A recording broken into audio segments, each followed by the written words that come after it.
বন্দে কৃষ্ণ নন্দ কুমার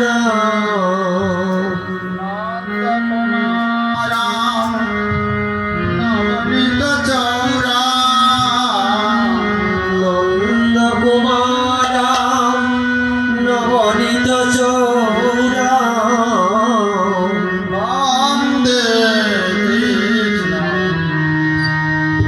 নন্দ কুমার বন্দে কৃষ্ণ নন্দ কুমার বন্দে কৃষ্ণ নন্দ কুমার বন্দে কৃষ্ণ নন্দ কুমার মণি জনলাম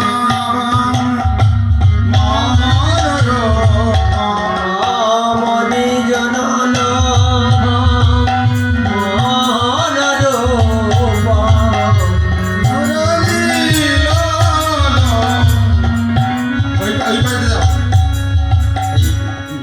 ওই পাশ দিতে হবে কাঠটা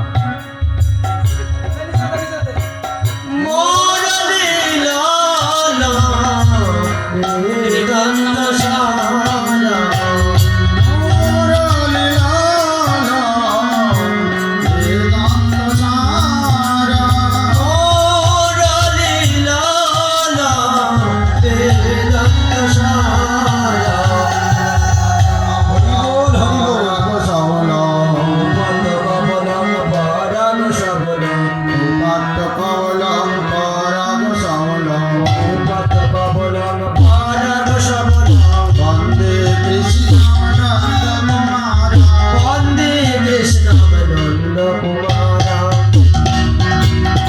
বন্দে কৃষ্ণ নন্দ কুমার বন্দে কৃষ্ণ নন্দ কুমার বেনু বিরলম বেদান্ত সার বেনু বিলাল বেদান্ত সারা শ্রীধরণীশম জগদাধার শ্রীধর দেশ জগদয়াধারা বেনু বিরলম বেদান্ত সারা বেনু বিলাল বেদান্ত সারা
রাধে যৌবন বিহারী রাধে যৌবন বিহারী রাধে রাধে রাধে রাধে রাধে রাধে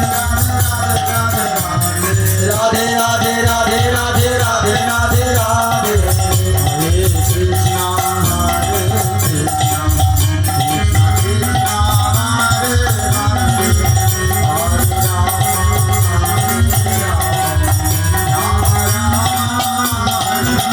হরে কৃষ্ণ হরে Krishna Krishna Krishna Hare Hare Hare Ram Hare Krishna, Hare Krishna, Krishna Krishna, Hare Hare, Hare Rama, Hare Rama, Rama Rama, Hare Hare.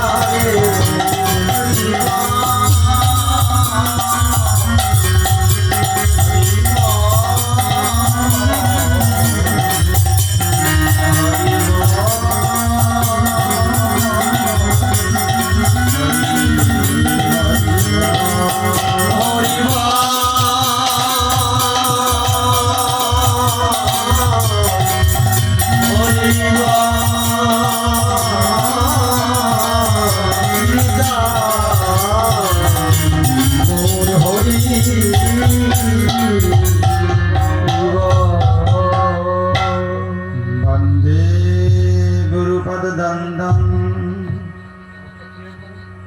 भक्तवृन्द समन्वितं श्रीचैतन्यप्रभुं वन्दे नित्यानन्दसहितं श्रीनन्दनन्दना वन्दे राधिका चरणदया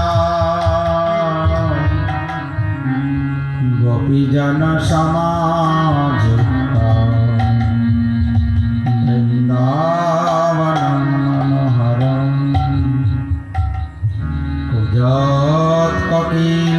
कुजत्कपिलहंससरसगणा कीर्णमयूराकुले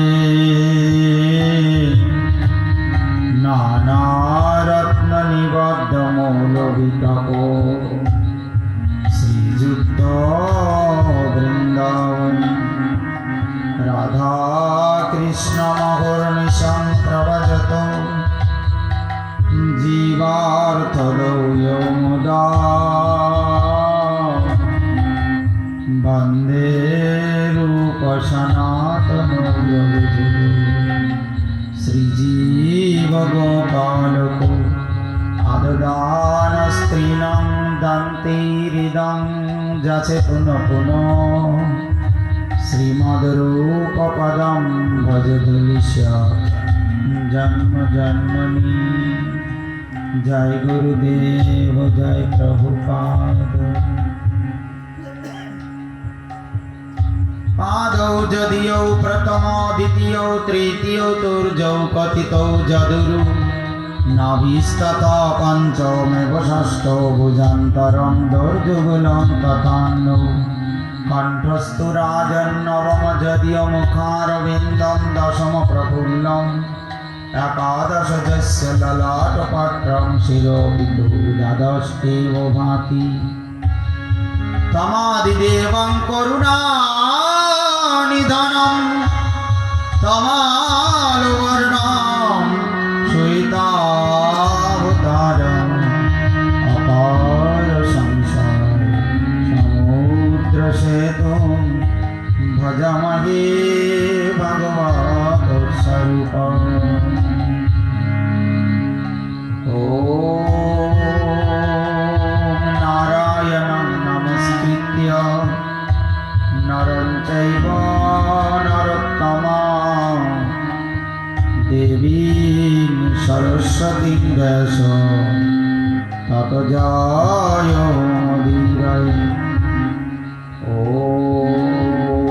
सर्वे भवन्तु सुखिनः सर्वे सन्तु निरामयो सर्वे भद्राणि पश्यन्तु मा कश्चित् दुःखभाग् भवेत् ॐ नमः भगवते वासुदेवाय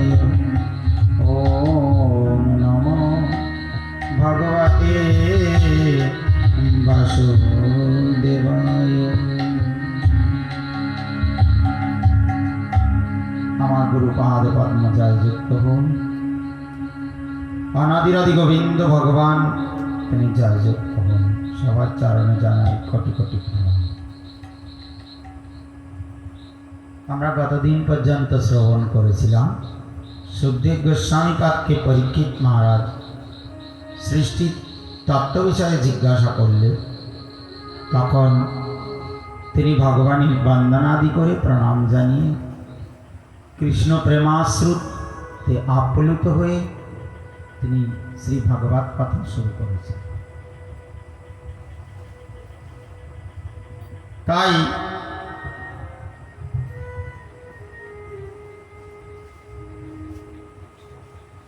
আজ তিনি বলছেন যখন ভগবান সৃষ্টি করতে ইচ্ছা করেন তখন তিনি কাল শক্তি আশ্রয় করে যুগপাত মহৎ অহংকার পঞ্চ তন্মাত্র পঞ্চ মহাভূত একাদশ ইন্দ্রিয় বিংশতি তত্ত্ব সম্মি অন্তর্যামী রূপে প্রসুপ্ত জীবাদৃষ্টগুলিকে বিশ্ব রচনার ব্যাপারে কার্যোন্মুখ করে ক্রিয়াশক্তি রূপে বিভিন্ন মহত্তত্ত্ব আদিকে পরস্পর সংযুক্ত করলে চরাচর লোকের অবস্থান স্বরূপ বিরাট দেহ সৃষ্টিতে সমর্থ হয়েছে।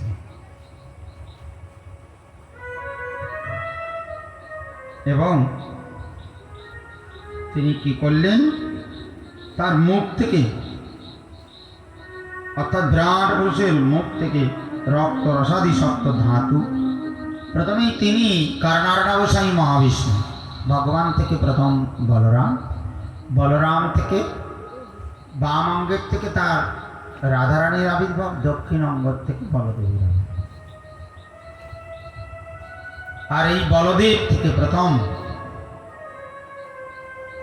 তিনি যখন বুহ বিলাস করেন বাসুদেব সংকর্ষণ প্রদ্যুম্ন অনিরুদ্ধ, এই বলদেবী হচ্ছে সংকর্ষণ, মূল সংকর্ষণ, বৈভব প্রকাশ। তার থেকে হয় মহাসংকর্ষণ বৈকুণ্ঠ, সেখানেও আর একটা চতুর্ভুব হয়। তার থেকে হয় কারণার্ণবসায়ী বিষ্ণু। এই যে কারণার্ণবসায়ী বিষ্ণু হচ্ছে মহাবিষ্ণু। তিনি জল, বাতাস, আগুন, তেজ, ক্ষিতি মানে মাটি, অপ মানে জল, তেজ মানে অগ্নি, মরুত মানে বায়ু, আর বোম মানে আকাশ, এই পঞ্চভূত সৃষ্টি করে। আবার নিজেই এই সব বস্তুর মধ্যে প্রবেশ করে ওগুলোকে একত্রে সংযোজিত করে দেহ সৃষ্টি করে। আবার নিজেই মানে ব্রহ্মাণ্ড তৈরি করেন, বিশাল ব্রহ্মাণ্ড। আর এই ব্রহ্মাণ্ডের মধ্যে তিনি অন্তর্যামী রূপে প্রবেশ করেন। এই জন্য তাকে বলা হয় ব্রহ্মাণ্ড অন্তর্যাম। আর তখন কি করে এই ব্রহ্মাণ্ডটা তৈরি করছেন সেসব বর্ণনা করছেন। ভগবানের মুখ থেকে রক্ত রসাদি সপ্ত ধাতু, রক্ত, রস, মাংস, মেদ, অস্থি, মজ্জা, শুক্র, সাতটা ছন্দ, গায়ত্রী, উষ্ণিক, অনুষ্ঠুপ, ত্রিষ্ঠুপ, বৃহতি, পমক্তি, জগতি, এসব সৃষ্টি হয়। তার জিহ্বা থেকে মানে মুখ থেকে তালু ভিন্ন হলে তালুতে জীব হবে, আর তালু প্রকটিত হলে জিহ্বা থেকে হব্য মানে দাতাদের অন্ন, কব্য মানে পিতৃপুরুষের অন্ন, অমৃত মানে মনুষ্যগণের অন্ন, ষডবিধ রস, মধুর, কটু, অম্ল, তিক্ত, কষায়, মিষ্ট রসনেন্দ্রিয় অধিষ্ঠাত্রী দেবতা বরুণেরও উৎপত্তি হয়। আর তার নাসারন্ধ্র, নাসিকা থেকে সমস্ত প্রাণী প্রাণ, অপান, ব্যান, উদান, সমান, এ প্রাণ মানে বায়ুগুলো উৎপন্ন হয়। আবার তার নয়ন থেকে সর্বরূপ আর রূপ প্রকাশক তেজ আর রূপাধিষ্ঠাত্রী সূর্যদেবের উৎপত্তি হয়। এবং তার নাসারন্ধ্র প্রকট হলে বায়ু প্রচলনে বায়ু দেবতা, গন্ধর্বাদি গন্ধ বিষয় গ্রহণ ইচ্ছায় তার নাসিকাদি ইন্দ্রিয় সব উৎপন্ন হয়। আর তার ত্বক থেকে স্পর্শ বায়ু সমস্ত যজ্ঞের উৎপত্তি হয়। কান থেকে বেদবাক্য দ্বারা প্রবোধন করলে শ্রবণ ইচ্ছায় কর্ণ উৎপত্তি হয়। কান থেকে হয় দিক সকল এবং পবিত্রকারী তীর্থসমূহের উৎপত্তি হয়। আর শ্রবণ ইন্দ্রিয়ের উৎপত্তি হয়। আকাশের গুণ শব্দের উৎপত্তি হয়। শরীর তার শরীর সর্ববস্তু সারাংশ সৌন্দর্যের উৎপত্তি স্থান। লোমসমূহ সমস্ত উদ্ভিজ পদার্থের বা যজ্ঞীয় বৃক্ষসমূহের উৎপত্তির স্থান। কেশ, ভগবানের কেশ থেকে হয় মেঘ, শ্মশ্রু থেকে বিদ্যুৎ, নখ থেকে শিলা, আর লৌহাদি ধাতুর উৎপত্তি হয়। ভগবানের বাহু থেকে লোকপালগণ, পদক্ষেপ থেকে ভূ ও স্বর্গ 3 লোক, তার শ্রী চরণ থেকে প্রাপ্ত বস্তু রক্ষণ, ভয় দূরীকরণ, কাম্য বস্তু প্রদানকারী। লিঙ্গ থেকে জল, শুক্র সৃষ্টি, মেঘ এবং প্রজাপতির আধার এসব উৎপন্ন। এসব বায়ু থেকে যম মিত্র দেবতার উৎপত্তি, মলত্যাগের স্থান। মলদার থেকে হিংসা, অলক্ষ্মী, মৃত্যু, নরকের উৎপত্তি হয়। পৃষ্ঠদেশ থেকে পরাজয়, অধর্ম, অজ্ঞান, নারীসমূহ থেকে নদ নদীর শোণিত, অস্থি সকল পর্বতে, উদর হচ্ছে ত্রিগুণামূলা প্রকৃতি, রস নামক ধাতু সমুদ্র, সমস্ত প্রাণী এবং মৃত্যু অবস্থিত। মুখ বেদ ও ব্রাহ্মণ, হৃদয় মনির জন্মস্থান, বাহু পালন বৃত্তিযুক্ত ক্ষত্রিয়, উরু হচ্ছে বৈশ্য, পদ থেকে শূদ্রের উৎপত্তি। এভাবে ভগবান থেকে এই সব সৃষ্টি হয়। ভগবানের মুখের থেকে হয় ব্রাহ্মণ। এই জন্য এরাই পূজা অর্চনে বা যজ্ঞ ইত্যাদি কাজে তাদের অধিকার দেওয়া হয়েছে। বাহুতে ক্ষত্রিয়, যারা দেশকে পালন করবে, প্রশাসন করবে। আর উরু থেকে বৈশ্য, পদ থেকে শূদ্র, এসব উৎপাদন হয়েছে। এরপরে কি হলো, ভগবান সৃষ্টি বর্ধনের আশায় যে প্রত্যেক অনন্ত কোটি ব্রহ্মাণ্ড তৈরি করে দিলেন এই কারণার্ণবসায়ী বিষ্ণু। আর প্রত্যেক ব্রহ্মাণ্ডের মধ্যে তিনি গর্ভদশায়ী বিষ্ণু রূপে প্রবেশ করলেন। এই গর্ভদশায়ী বিষ্ণু রূপে যখন প্রবেশ করলেন, তখন সব দেখছেন অন্ধকার, চারিদিকে চারিদিকে অন্ধকার। আর নিজের ঘর্মজলে অর্ধেক পূর্ণ করলেন, আর নিজে সেই গর্ভদ বাড়িতে শয়ন করলেন। তার নাভির থেকে উঠল একটা পদ্ম, সেই পদ্ম থেকে ব্রহ্মার জন্ম হল। ভ্রুযুগলের মধ্য থেকে শিবের উৎপত্তি হল। বাম অঙ্গের থেকে ক্ষীরদোক্ষায়ী বিষ্ণুর উৎপত্তি হল। দক্ষিণ অঙ্গের থেকে প্রজাপতির উৎপত্তি হল। এই কি হলো, এই ব্রহ্মাণ্ড যাতে জলের তলে ডুবে না যায়, তার শেষ অংশ হলো অনন্তদেব। তাকে বললেন, আপনি এই মস্তকে ধরে রাখুন এই ধরনীকে। বলে, কতদিন ধরে রাখতে হবে? বলে, যতদিন 1000 মুখ দিয়ে আপনি আমার গুণগান করে শেষ না করতে পারবেন, ততদিন মাথায় ধরে রাখবেন। এই জন্য সহস্র মুখে ভগবানের গুণগান করে আজ পর্যন্ত অনন্তদেব শেষ করতে পারেননি বলে তার নাম হয়েছে অনন্ত। অন্ত না পাইয়া অনন্ত নাম ধরিল। আর কি করলেন? ক্ষীরদোক্ষায়ী বিষ্ণু যে জীব ব্রহ্মাদি সৃষ্টি করলেন ব্রহ্মা থেকে, তাদের হৃদয়ের মধ্যে তিনি অন্তর্যামী আত্মা। আমাদের সবার মধ্যে আত্মা রূপে রয়েছেন। কে রয়েছে? ক্ষীরদোক্ষায়ী বিষ্ণু। আর শিবকে, এই ভ্রুযুগলের মধ্য থেকে শিবের উৎপত্তি। শিবকে বললেন, আপনি সংহার করবেন। এই জন্য শিব হচ্ছে সংহার কর্তা।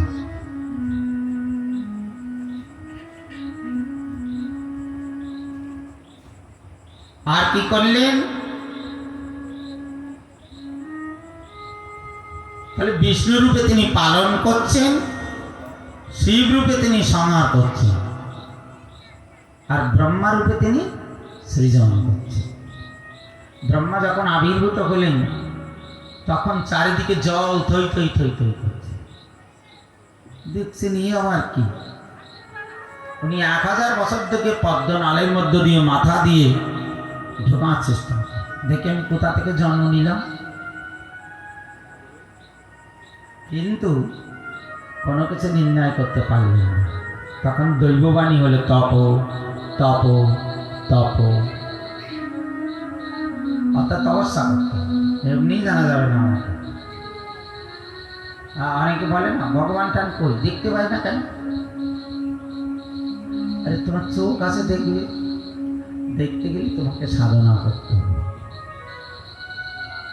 জগতে সাধনা ছাড়া কিছু মেলে? ভালো একটা স্ত্রী পেতে গেলেও সাধনা করতে হয়, ভালো একটা স্বামী পেতে গেলে সাধনা করতে হয়, তা না হলে মার খাওয়ার জায়গা তৈরি হয়। ভালো ছেলে পেলে লাভ করতে গেলেও কিছু পূর্বজন্মের ভালো কর্ম চায়, আর তা না হলে হিরোইন খাওয়ালে ওকে সে পুত্র জন্ম নিয়ে মেরে ধরে ফাঁকা করে দিয়ে। ভালো পরিজন, ভালো আত্মীয়, ভালো লোকজন, আপনকে পেতে গেলেও কিছু ভালো কর্ম প্রয়োজন। কথাটা বোঝা গেল?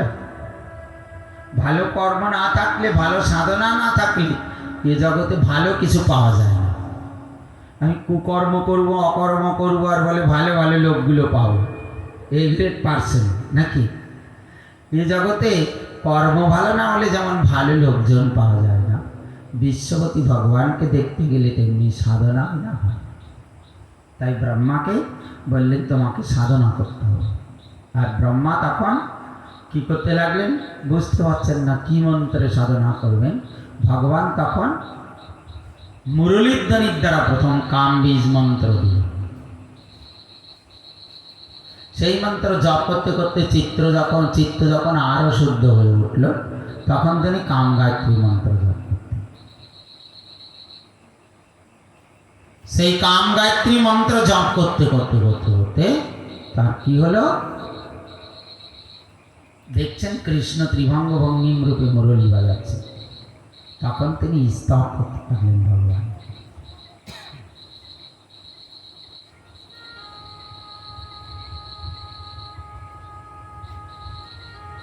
তার মধ্যেই রয়েছে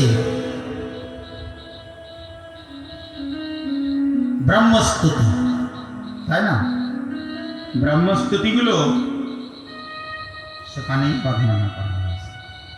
যস্যো প্রভাবত জগদণ্ড কোটি যৎশক্তিরস্তি জগদণ্ড চয়া যদন্ত খণ্ডান্তরস্থ পরমাণুচয়ন্তরস্থম গোবিন্দমাদিপুরুষং তমহং ভজামি।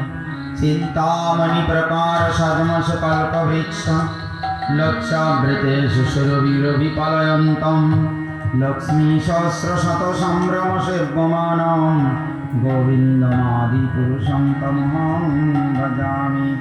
বেণুকণান্তমরবিন্দ দলায়তাক্ষং বরহাভূতাংশম অসিতাম্বুধ সুন্দরম মঙ্গম কন্দর্পকটি কমনীয় বিশেষ সেবং গোবিন্দমাদিপুরুষং তমহং ভজামি।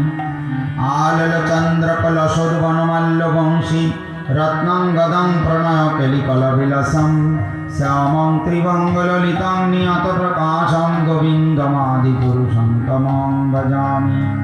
অঙ্গানি যস্য সকলেন্দ্রিয়বৃত্তিমন্তি পশ্যন্তি কান্তি কলয়ন্তি চিরং জগন্তি আনন্দ চিন্ময় সমুজ্জ্বল বিগ্রহস্য গোবিন্দমাদিপুরুষং তমহং ভজামি। অদ্বৈতমচ্যুতমনাদি অনন্ত রূপ মাধ্যম পুরাণ পুরুষং নবযৌবনং চ বেদেষু দুর্লভমদুর্লভমাত্মভক্ত গোবিন্দমাদিপুরুষং তমহং ভজামি। গোবিন্দমাদিপুরুষং তমহং ভজামি। গোবিন্দমাদিপুরুষং তমহং ভজামি। ভগবানকে সুন্দর বর্ণনা করে ভগবান খুব খুশি হয়ে গেলে তখন তাকে সমস্ত চতুর্শ্লোকী ভাগবত শোনাবে, তাই না? চতুর্শ্লোকী ভাগবতে প্রথম শ্লোক হচ্ছে অহোমিবাসমুদাগ্রে নান্যং সদা সদ অহোমিবাসমিবাগ্রে নান্যং যৎ সদা সৎপরম পশ্চাদহং যদ তস্য যো অবশিষ্যেত স্বস্মহম। প্রথম শ্লোক। সৃষ্টির পূর্বে আমি ছিলাম, সৃষ্টি হলেও সমুদয় স্বরূপে আমি আছি, সৃষ্টি লয় হলেও আমি থাকি। আবার কি বলছে? রীতি অর্থাং যৎ প্রতীয়ত না প্রতীয়ত চাত্মনি তদ্বিদ্যাদাত্মনমায়ং যতবশো যথাতম। আমি হচ্ছে স্বরূপ তত্ত্ব, যথার্থ তত্ত্ব। আমার বিনা জগতে যা কিছু প্রতীত হয় তার স্বরূপ তত্ত্বের মায়া বৈভব বলে জানে। এই জন্য তাহলে আমি হচ্ছে কৃষ্ণ দাস, আমি ব্রাহ্মণ না, নাহং বিপ্র নাচা নরপতি নাপি বৈশ্য না শূদ্র, নাহং বর্ণী নাচা গৃহপতি নবনস্ত জ্যোতির্বা, কিন্তু প্রজ্ঞান নিখিল পরমানন্দ পূর্ণামৃতাব্দে গোপীবদ্ধ পদ কমলায় দাস। আমি ব্রাহ্মণ না, ক্ষৈত্র না, বৈশ্য না, শূদ্র না, নারী না, পুরুষ না, আমি নিখিল পরমানন্দ পরিপূর্ণ গোপরামাগণীর প্রাণ কোটি প্রিয়তম নন্দনন্দন কৃষ্ণের আমি দাস, বৈষ্ণবগণের দাসী। এটা আমার স্বভাব। গোবিন্দ আমার, আমি গোবিন্দ। ঈশ্বরের সঙ্গে সম্বন্ধযুক্ত বিনা যা প্রতীত হয় এসব হচ্ছে মায়া। আমি যেটাকে ভালো বলে মনে করছি ওটাই দেখা যাচ্ছে আমার সমস্যা। আমার তো একটা ইন্দ্রিয় কর্মময় দেহ, তাই না? এই জন্য আমি যা কিছু দেখি ওটাকে ভালো বলে মনে করি, কিন্তু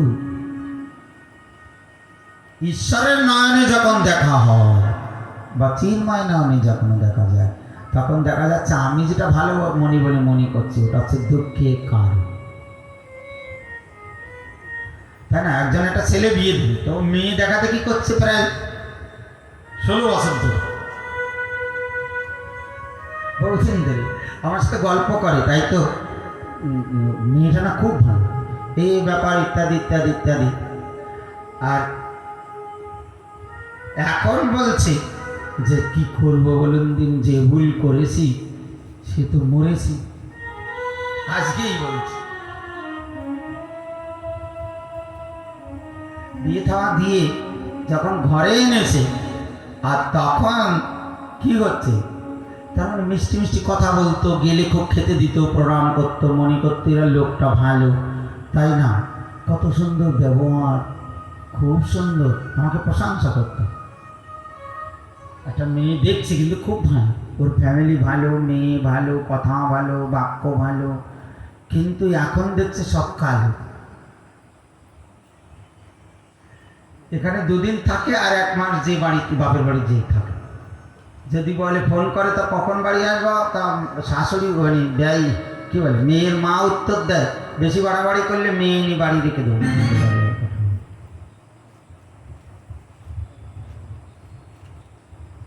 খারাপ ভাববেন না, আমি জগতের একটা উদাহরণ দিলাম। মানে আমি মনে করছি এগুলো সব ভালো, কিন্তু আসলে দেখা যাচ্ছে যদি ও কোনো বৈষ্ণব বা দার্শনিক বিচার করে তখন বলবে একদম না, ওই যে বিবাহের আগে ভালো মন্দ খেতে দিচ্ছে, কথা বলছে, ওটাই হবে তোমার জীবনের কারণ। তাহলে কারো মিষ্টি মিষ্টি কথায় ভুলে যাওয়া উচিত না, এর দুঃখেরই কারণ। এজন্য আমার সনাতন গোস্বামী পাদ তিনি যখন বন্ধন মুক্ত হয়ে বৃন্দাবনের পথে চলে যাচ্ছেন, পাতড়া পর্বত দিয়ে যাচ্ছে। পাতড়া পর্বত হচ্ছে বিহারের একটা পার্ট, পর্বত অঞ্চল, ঘন জঙ্গল, পাহাড়ে পরিপূর্ণ। দেখবেন যারা ট্রেনে যান, গয়া থেকে যে ট্রেনগুলো সরাসরি আমাদের উত্তরপ্রদেশের দিকে ঢুকছে, এখন কি উপাধ্যায় স্টেশন করেছে, আগে ছিল মোগল শহর, নাম চেঞ্জ করে এখন বদলে দিয়েছে। তখন দেখবেন বিহারের মধ্য দিয়ে, পর্বতের মধ্য দিয়ে ট্রেন যাচ্ছে, অনেকক্ষণ পর্বতের অন্ধকারের মধ্য দিয়ে সুড়ঙ্গ দিয়ে ট্রেন চলছে। এইসব পর্বতাঞ্চল হচ্ছে পাতলা পর্বতাঞ্চল। তখন তার ট্রেন লাইন ছিল না। আর যখন ও পথ দিয়ে যাচ্ছিলেন সেই সময় ওখানে একটা ভুইয়া ছিল। ভুইয়া মানে বোঝেন? ভুইয়া মানে এখন যেরকম টোল ট্যাক্স নেয়, সেরকম তখনকার দিনে এক জায়গা থেকে আর এক জায়গায় যেতে গেলে ওই রকম কেউ বসে থাকতো আর ট্যাক্স দিয়ে যেতে হতো টাকা। সনাতন গোস্বামী পাদ আর ওনার সঙ্গে ঈশান বলে একটা সেবক ছিল। যখন যাচ্ছেন তো বলছেন আপনারা থাকুন, খুব খেতে দেবো, যত্ন করবো, আজকে রাতে থাকুন, আপনাদের ভালো মন্দ সব ব্যবস্থা করছি।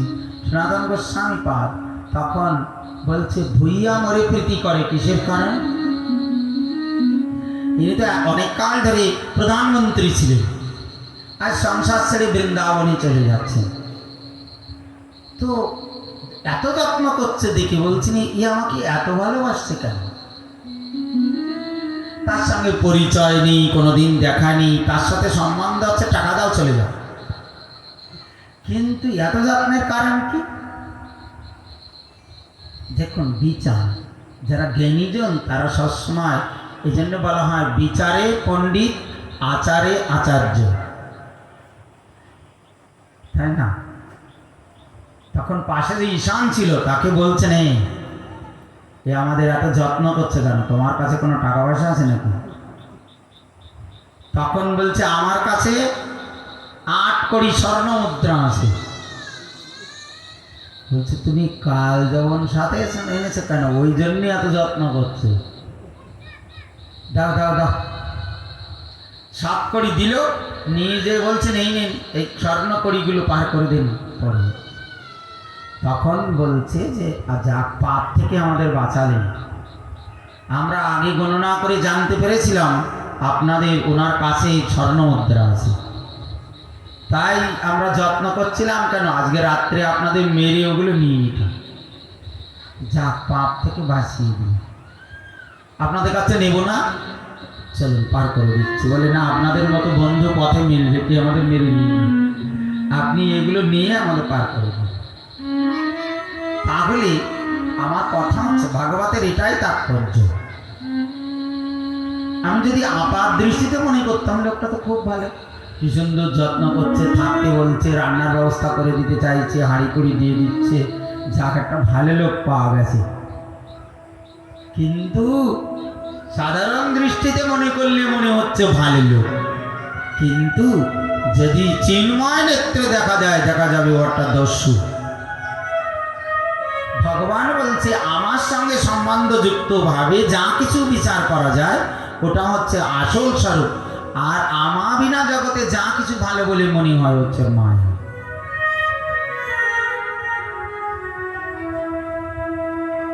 এই জন্য পরমেশ্বর গোবিন্দ হচ্ছে ভগবান। একদিকে তার জীব হচ্ছে তার আভাস পরিচয়, আর মায়া হচ্ছে অন্ধকার। একদিকে ভগবান, একদিকে মায়া। জীব যদি ঈশ্বরকে ভুলে মায়ার প্রতি দৃকপাত করে ও মায়াবদ্ধ হয়ে যায়, আর যখন মায়াকে পিছনে ফেলে ঊর্ধ্বপানে চায়, মায়া জাল টুটে কৃষ্ণ পাদপদ্ম পায়। এটা হচ্ছে তাৎপর্য। 3rd শ্লোকে বলছেন যথা মহান্তি ভূতানি ভূতেষুৎসবশেষণ প্রবিষ্টানি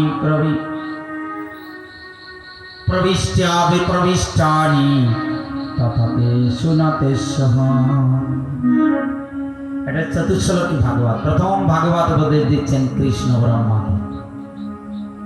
এই 4টি শ্লোক ভালো করে শুনলে ভাগবত শ্রবণে ফল লাভ করা যায়। বলছেন যথা মহান্তি ভূতানি ভূতেষুৎসবশেষণ প্রবিষ্টান্য প্রবিষ্টানি তথা তেষু ন তেষুঃ। কি বর্ণন করছে? ক্ষিতি অপ্তেজ মরুদ্বম যেমন মহাভূত সকল, তারা কি করে? এই ভূত সকাল দেখুন বাইরে আছে, বাইরে জল নেই? জল আছে, আগুন আছে, বাতাস আছে, মাটি আছে, তেজ সব আছে। কিন্তু এই বস্তুগুলো দিয়েই আমাদের দেহটা গঠিত, আমাদের দেহের উপাদান ওটা। জল না খেলে বাঁচবেন? একদিন সারা 2-3 দিন জল খাবেন না, দেখবেন কেমন হয়, আর শুধু খাবেন। তখন আর্যিকর বলবে কখন আসবে, কখন আসবে, আমি এখানে বসে আছি, তাড়াতাড়ি আসো, বলবে না? মনে মনে চিন্তা করবেন, বেঁচে থাকবো, কোনোদিন নাক দিয়ে নিঃশ্বাস প্রশ্বাস নেব না। পারবেন তো? অক্সিজেন আপনার নিতেই হবে, বাতাস না হলে বাঁচতে পারবেন না। সেই রকম এই দেহের মাংস হচ্ছে মাটি, আবার এরকম জল, দেহের মধ্যে তেজ আছে, যেন দেহটা গরম হয়ে উঠছে, তাই না? আমাদের মঠে একটা লোক ছিলেন, হঠাৎ করে রাত্রে 1টার সময় আমাকে ডাকছে। তার পাশে আমাদের একটা ব্রহ্মচারী ছিল, যে ডাকছে, মহারাজ শিগগির উঠুন, শিগগির উঠুন। তাড়াতাড়ি করে আমি দরজা খুলে উঠেছি, মানে শিগগির দেখুন কী অবস্থা, এখনই নিয়ে যেতে হবে হাসপাতালে। আমি যে প্রথম তার হাতটা ধরেছি, ধরার সঙ্গে দেখছি যে কোনো পালসেশন নেই, আর সমস্ত দেহ মানে ঠান্ডা। তখন আমি দেখলাম অবস্থা খুব খারাপ। আমি তাড়াতাড়ি সব গাড়ি টাড়ি ঢেকে হাসপাতালে পাঠিয়ে দিই। তার মানে কি, দেহে তাপ নেই। তাপ নেই মানে কি? পালসেশন নেই, তাপ নেই, তার মানে কি, মৃত্যুর আগে দশা, স্ট্রোক হয়ে গেছে, শ্বাসকষ্ট হচ্ছে। তাহলে কি হচ্ছে, আমাদের দেহে কিন্তু তাপ আছে বলে আমরা বেঁচে আছি। অগ্নি যদি না থাকে আমরা মরে যাবো সঙ্গে সঙ্গে, কলাপ্ত হয়ে যাবে দেহ, হার্ট বন্ধ হয়ে যাবে। এই জন্য অগ্নি প্রয়োজন। এই জন্য ক্ষিতি মানে মাটি, অপ মানে জল, তেজ মানে আগুন, মরুত মানে বাতাস, আর হচ্ছে বোম মানে আকাশ। আকাশ মানে শূন্য অংশ, এই মুখের মধ্যে খানিক ফাঁকা অংশ, পেটের মধ্যে খানিক ফাঁকা অংশ, এই অংশকে বলে আকাশ। এই অংশ না থাকলে দেহ থাকে। তাই পঞ্চভূত দ্বারা, পঞ্চভূত বাইরে যেমন আছে, এরা যেমন ভিতরে আছে, তেমনি আমি নিজ সংসারূপে আছি, আবার প্রত্যেকের হৃদয়ের মধ্যে অন্তর্যামী রূপে আছি। এটা যারা জানে তারা আমাকে লাভ করতে পারে। এই জন্য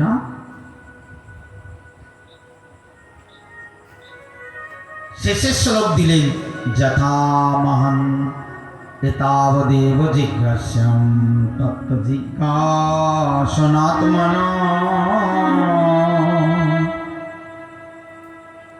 অন্যায় ব্যতিরেকাভ্যাম যৎসাৎ সর্বত্র সর্বদা। কি বলছে? এতাবদেব জিজ্ঞাস্যম তত্ত্ব জিজ্ঞাসনাত্মনা অন্যায় ব্যতিরেকাভ্যাম যৎসাৎ সর্বত্র সর্বদা। এই জন্য তত্ত্ব জিজ্ঞাসা করা প্রয়োজন।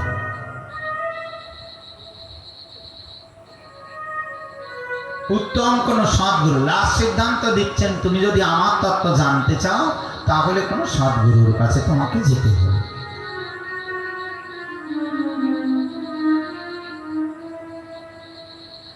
আর এই গুরুর কাছে যে তোমাকে জিজ্ঞাসা করতে হবে কোনটা অনুকূল আর কোনটা প্রতিকূল।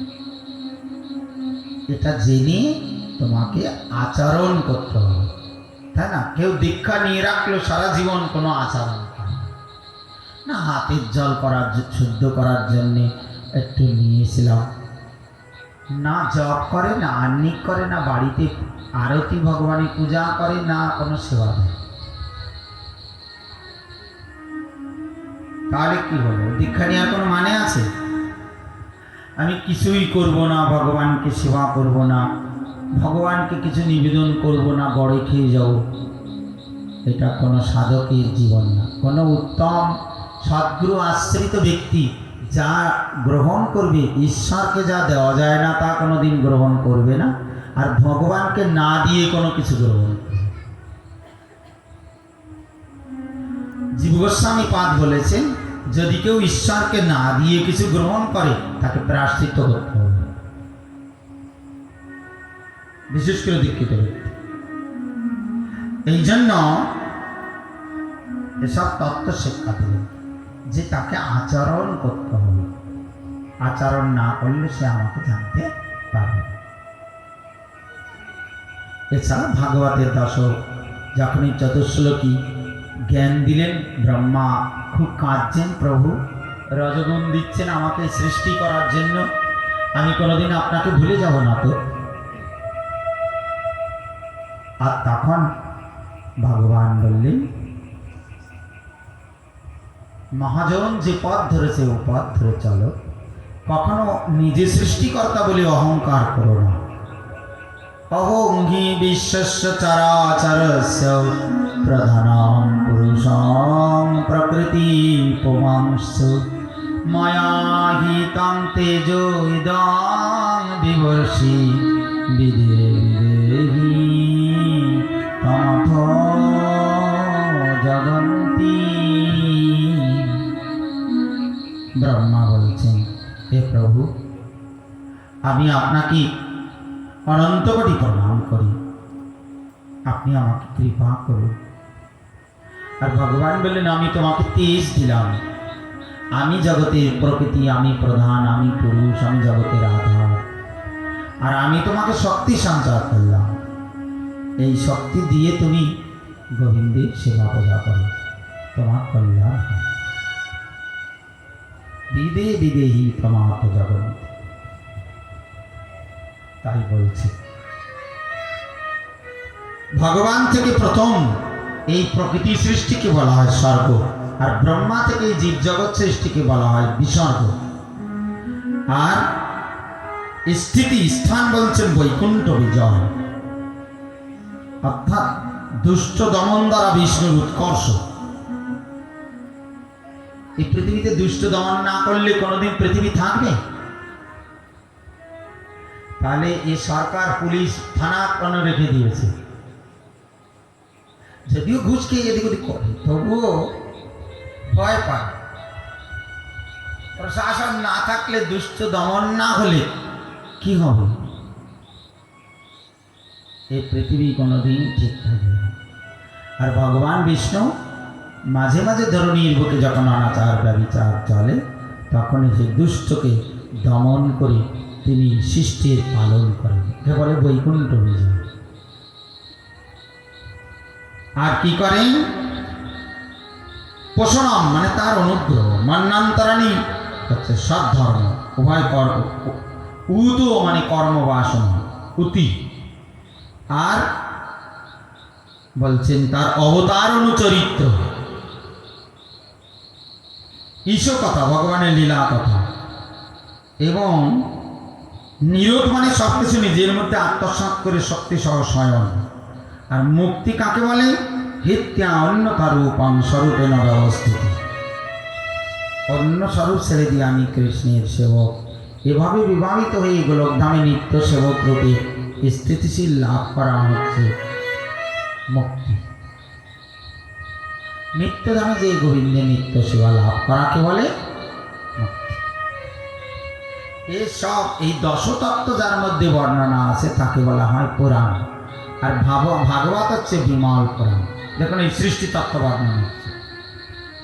আগে স্বর্গের কথা আগের দিন বলেছিলাম, আজকে বিসর্গের কথা বলছি। ব্রহ্মা কি করে সৃষ্টি করছে? ব্রহ্মা প্রথম তিনি কি করলেন? প্রথমে ত্রিগুণীর ক্ষোভ বা আলোড়ন আদির দ্বারা তিনি কি করলেন? মহত্তত্ত্বের সৃষ্টি করলেন। মহত্তত্ত্ব হচ্ছে সত্তরজতম তিন গুণের সাম্য অবস্থাকে কি বলে? মহত্তত্ত্ব। আর দ্বিতীয় সৃষ্টি মাটি, ক্ষিতি অপ্তেজ মরুদ্ভম পঞ্চভূত, জ্ঞানেন্দ্রিয় কর্মেন্দ্রিয় দ্রব্য জ্ঞান ক্রিয়ার উদয় করা। তার থেকেই চৌকাদি ইত্যাদি ভগবান প্রথম নিজে থেকেই এসব করেছিলেন। আর ব্রহ্মা সৃষ্টির মাধ্যমে তিনি প্রথম এই চোখ নাক মন কান এসব সৃষ্টি আরম্ভ করেন। আর তৃতীয় সৃষ্টি হচ্ছে তন্মাত্র রূপরস গন্ধ শব্দ স্পর্শ। চতুর্থ সৃষ্টি হচ্ছে ইন্দ্রিয় সৃষ্টি। পঞ্চম সৃষ্টি হচ্ছে সাত্বিক অহংকারাদি দ্বারা দেবতাগণের সৃষ্টি। ষষ্ঠ সৃষ্টি হচ্ছে অবিদ্যা সৃষ্টি। তা হচ্ছে তামিশ্র অন্ধতামিশ্র তম মোহ মহামহ এই পাঁচটা পর্ব। সপ্তম সৃষ্টি হচ্ছে 6 প্রকার বৃক্ষ। 6 প্রকার বৃক্ষ কি কি? এক হচ্ছে ফুল বিনা যারা ফলবান, কে কে? বট আর অশ্ব, এদের কোনোদিন ফুল দেখা যায়? ফুল হয় দেখেছেন কেউ? আর কি হয়? ঔষধি যারা ফল পাকলে মরে যায়, ধান গম ছোলা। লতা যারা অপরকে অবলম্বন করে বাঁচে, মাধবী মালতী। তক্সার মানে বাঁশ আদি। বিরুদ মানে লতার মধ্যে যেগুলো মাটির উপরে বিস্তার লাভ করে। দ্রুম মানে কি? প্রথমে ফুল এসে ফুলের জায়গায় যেখানে ফল হয়, যেমন আম জাম কাঁঠাল লিচু ইত্যাদি। অষ্টম সৃষ্টি হচ্ছে তির্যকজনী সৃষ্টি, সমস্ত রকমের পশু পাখির সৃষ্টি। নবম সৃষ্টি হচ্ছে মানব সৃষ্টি। দশম সৃষ্টি হচ্ছে 8 প্রকার বৈকৃত দেবগণের সৃষ্টি, যেমন দেবতা পিতৃগণ অসুর গন্ধর্ব অপ্সরা যক্ষ রাক্ষস সিদ্ধ চারণ বিদ্যাধর ভূত প্রেত পিশাচ কিন্নর কিমপুরুষ অশ্বমুখ এসব সৃষ্টি। তাছাড়া তিনি কালের বিভাগ করে দিলেন। 2 পরমাণু সমান 1টা অণু, আর 3টে অণু সমান 3 শ্রেণী।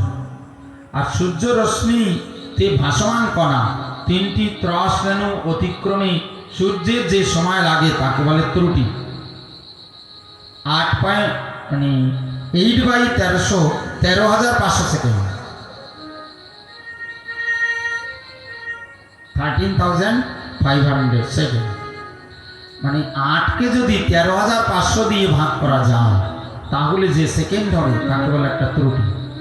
100 ত্রুটিতে একটা বেদ, 3 বেদে একটা লব, 3 লবে 1 নিমেষ, আর 3 নিমেষ একটা ক্ষণ, 5 ক্ষণে একটা কাষ্ঠা, 15 কাষ্ঠা একটা লঘু মানে 2 মিনিট, 15 লঘিতে 1 নাড়িকা মানে 30 মিনিট, আর 2 নাড়িকা বা 2 দণ্ডে 1 মুহূর্ত অর্থাৎ 60 মিনিট। 7 নাড়িকা বা দণ্ডে একটা প্রহর মানে 3 ঘন্টা। 4 প্রহর 1 দিন, 4 প্রহরে একটা রাত্রি, 8 প্রহরে দিবারাত্রি। আর হচ্ছে 30 দিনে মাস, 6 মাসে এই 12 মাসে 1 বছর, আবার 12 বছরে একটা যুগ, আবার এইরকম ভাবে ভাগ করে দেওয়া হয়েছে। আর তখন বললে সত্য যুগের আয়ু হচ্ছে 17,28,000 বছর। ত্রেতা যুগের আয়ু হচ্ছে 12,96,000 বছর। দ্বাপর যুগের আয়ু হচ্ছে 8,64,000 বছর। কলিযুগের আয়ু হচ্ছে 4,32,000 বছর। আর সত্য ত্রেতা দ্বাপর কলি 4টে যুগে একটা দিব্য যুগ, এবং 71টা দিব্য যুগে একটা মন্বন্তর। 14টা মন্বন্তরে ব্রহ্মার একটা দিন, 14টা মন্বন্তরে ব্রহ্মার একটা রাত্রি। এই দিবারাত্রি কালকে বলা হয় 1 কল্প। জয় ভগবান কি। এসব আমাদের মাথায় অত মনে থাকবে না। আর বাঁচবো 50-60 বছর, তা কি আর হিসাব করবে? 40 পার হলেই এখন ডাক পড়ে যাচ্ছে, কখন আসবা, তাড়াতাড়ি রেডি হও, সময় অল্প। জয় গোবিন্দ কি জয়। সৃষ্টি বাড়ছে না দেখে প্রথম ব্রহ্মা সনক সনাতন সনাতন সনন্দন ভনত কুমার উনি ধ্যান করার সঙ্গে ওনার 4 জন পুরুষের আবির্ভাব হলো। সনক, সনাতন, সনন্দন আর সনাতন, ভগবানের অবতার। তাদেরকে ব্রহ্মা বললেন তোমরা সংসার করো, বলছে না।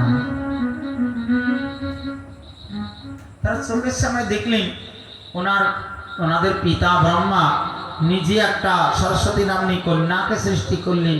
ঈশ্বরের মায়ায় মোহিত হয়ে তাদের কষ্ট ধারিত। তখন দুঃখ হলো মনে, ছি ছি ছি, আজ সংসার বা মায়া কত খারাপ জিনিস, আমরা এই সংসারে প্রবেশ করব। তাই তিনি কি করলেন, ভগবানকে তপস্যা করে বললেন, ভগবান আমাদের দেহে যেন যৌবন না আসে, আমরা চিরদিন 4 জন ছোট 5 বছরের বালকের মতো থাকব। এই জন্য ব্রহ্মা রাগ হয়ে গেল। হ্যাঁ, আমি সৃষ্টি করে বললাম ওদেরকে সংসার করতে, আর ওদের সংসারে মন নেই, ঋণ হুনটা রেগে গেলেন। আর সেই ক্রোধ থেকে উৎপন্ন হলো 11 জন রুদ্র। ব্রহ্মার ক্রোধ থেকে কারা উৎপন্ন হলো? 11 রুদ্র, শিবের একটা পার্ট। কারা তারা? মনো মনো মহিনাস মহান, শিব, ঋতধ্বজ, উগ্ররেতা, ভব, কাল, বামদেব, ধৃতব্রত। তারপরে উনি চিন্তা করলেন কি করব। উনি ওনার মন থেকে মরিচিকে সৃষ্টি করলেন, চোখ থেকে অত্রিমণিকে সৃষ্টি করলেন, মুখ থেকে অঙ্গিরা ঋষি, কান থেকে পুলস্ত, নাভি থেকে পুলহ, হাত থেকে করটু, ত্বক চামড়া থেকে হচ্ছে ভৃগু, প্রাণ থেকে বশিষ্ঠ, অঙ্গুষ্ঠ থেকে দক্ষ, এই কোল থেকে তিনি আবির্ভূত করালেন নারদকে। ব্রহ্মার কোল থেকে নারদের, এবং ব্রহ্মার ছায়া থেকে কর্দম ঋষির আবির্ভাব। কিছুটা শান্তি হলো, যা কিছু ঋষিগণে সৃষ্টি করেছে। আর এই সময় কি হচ্ছে, তার 4টি মুখ থেকে ঋক্সাম, যজু, অথর্ব, আবার তারই 4টি মুখ থেকে আয়ুর্বেদ, ধনুর্বেদ, গন্ধর্ববেদ, স্থাপবেদ মানে শিল্পবিদ্যা, সঙ্গীত শাস্ত্র, অস্ত্রবিদ্যা, শস্ত্রবিদ্যা, আয়ুর্বেদ চিকিৎসা মানে, আয়ুর্বেদ মানে কোন গাছের কোন রস কি গ্রহণ করলে মানুষের কোন রোগে কি তা নিরাময় হবে, সেসব তাতে বর্ণনা করা হয়েছে। তাই বলছে এইভাবে তার থেকে বিদ্যা, দান, তপ, সত্য, 4টে আশ্রম, ব্রহ্মচর্য, গারস্থ, বানপ্রস্থ, সন্ন্যাস এবং কি হলো, এই ক্রমে ক্রমে প্রকাশ হল। সাবিত্র, ব্রহ্মচারীদের 4টি অবস্থা, সাবিত্র, প্রাজাপত্য, ব্রাহ্ম, গৃহ, আজীবন ব্রহ্মচর্য ব্রত, এসব তিনি সৃষ্টি করলেন। বার্তা, বার্তা কি কি? ব্রাত্য, অনিষিদ্ধ কৃষিবৃত্তি, সঞ্চয়, যাজের যাজে, সব কিছুতে পাপ হয়। পাপ হয় না? আমরা ছোটবেলায় দেখেছি, আমরা চাষি ঘরেই জন্ম, কিন্তু ধান কাটতে গেলে যেই কাটা হচ্ছে, ওর মধ্যে বড় বড় লম্বা লম্বা কি সব পোকা, সব কেটে যাচ্ছে। ঠিক বলছি না? চাষ করতে যাচ্ছেন, কত প্রাণী মরে যাচ্ছে। এই জন্য এই সমস্ত কর্ম করতে গেলে আপনাকে কোনো না কোনো পাপের ভাগই হতে হবে। এই জন্য সঞ্চয় মানে যাজন বৃত্তি, শালীন মানে অযাচিত বৃত্তি, শিলঞ্চ মানে ক্ষেত্রাদিতে পরিত্যক্ত শস্যকণা গ্রহণ করে জীবন ধারণ। আবার এই গৃহস্থাশ্রমে 4টে, বানপ্রস্থিতের বৈখান্যাস মানে পতিত ক্ষেত্রে স্বয়ং উৎপন্ন শস্য দ্বারা জীবিকা নির্বাহ। এই গরমকালে ধান কেটে রাখলে যেসব জায়গায় চাষ হয় না, ওর থেকে নতুন করে উৎপন্ন দেখা যাচ্ছে বর্ষাকালে যে আবার ধান হচ্ছে। এরকম পতিত ক্ষেত্র থেকে যদি কোনো ধান শস্য উৎপন্ন হয়, আর তা দিয়ে জীবন ধারণ করলে বলা হয় বৈখানস।